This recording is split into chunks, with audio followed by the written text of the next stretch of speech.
Hello guys, Supitina TV is here. Ayan, may video na naman tayo. Gagawa tayo ng bibingka dahil magpapasko na. Ayan ang aking mga ingredient guys. Sundan nyo na lang yung aking mga tinuturo-turo kung ano yung mga ingredient na dapat na ilagay nyo sa bibingka nyo. Ayan, nandyan yung yung flour ko. Tapos ilagay ko na rin yung sugar. Yung flour na yan, 2 and 1/2 cup. Tapos nilagyan ko na rin ng baking powder. Sinunod ko na rin dyan ng asin para masarap yung combination niya. Nilagyan ko na rin ng egg guys. Bali 3 egg ang nilagay ko dyan.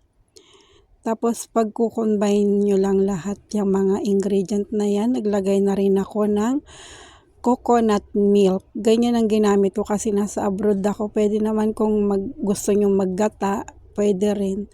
Nilagyan ko na rin ng maraming cheese para masarap siya talaga. Tapos, pag okay na yung ganyan, lagay nyo na rin yung melted butter nyo. Dinamihan ko yung melted butter guys para talagang malinamnam yung gagawin kong bibingka dahil magpapasko na. Namiss ko talaga yan.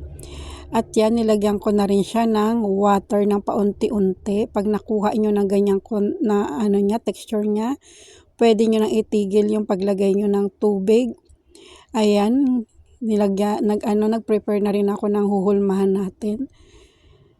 Bali, nilagyan ko siya ng dahon ng saging para maganda talaga. Parang style Pines talaga siya. Ayan, nilagyan ko rin siya ng itlog na maalat sa ibabaw para talaga siya na bibingka.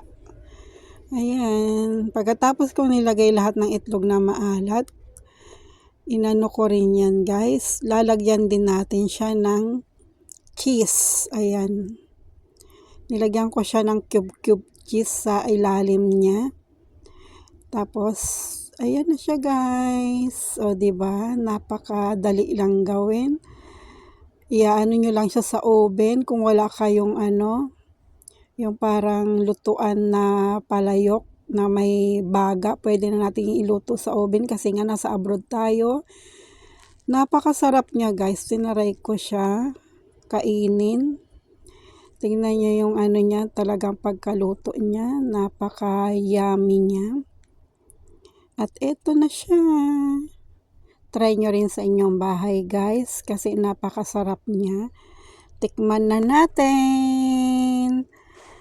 Ayan.